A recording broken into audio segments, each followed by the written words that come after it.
A view on board the Spirit of Madiba, the name given to the state-of-the-art rowboat which Rian maintains has 2 horsepower, himself and his girlfriend. So this is where Fasti and Rian will regain their freedom from a rowboat that has essentially been their home for the last 4.5 months. At the foot of Lady Liberty in the New York harbor, an iconic image to end what can only be described as an epic journey across the Atlantic Ocean. 133 days later, and this white speck appears in the distance. The final stretch as the Big Apple skyline ushers them closer. They rush the tape that signifies they can now lay down their oars. Soon, the emotional toll on full display.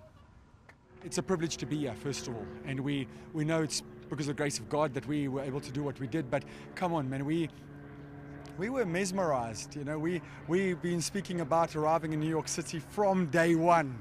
So when we just started seeing the Statue of Liberty and seeing Freedom Tower, yes, it's not real. It's not real. We've come a long way and put in a lot of effort over 6 months to be here. It still hasn't sunk in. And from Fasti, we've seen some of the emotion already. You've been in tears earlier. I mean, this has been an emotional journey for you. It's not like jumping on a business class seat and flying for 15 hours. This is a different story. It's totally different. I think the seats are much more comfortable in this little boat. No, it's been up and down, so I don't think I'm really grasping where we are and what we've done. But it will come. I think it's very special to have done this with Rian. They are reportedly the first pair to row from Africa to the United States, a journey that started in Morocco via the Bahamas and then up to New York. Fasti came on this journey because she wanted to also do something exceptional within her life. And for me, I love travel. I believe our ancestors in South Africa were incredible people to travel how they did to our country. And the world is actually all a bunch of travelers. We're just travelers. So I just, for my career, want to do something exceptional, and this is one of those things. The craft itself, battered and bruised, even capsizing once, got them to their final destination safely, 1.8 million rows later. The boat is 6.9 meters long, storage at the back over here.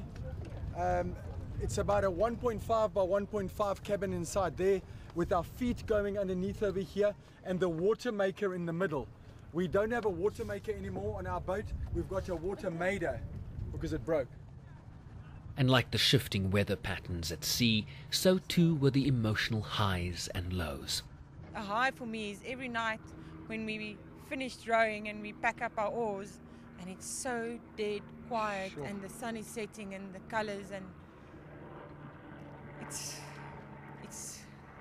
it's not something people experience ever in their lives, being nowhere, and it's just so tranquil. It's very special. And the low moment would be waking up the next day and realizing you have to row. Yeah, the low moment is sitting in that seat. And for their next adventure, I'll be having a beer. and all the pirates said aye. Shervin Brycepease, SABC News, New York.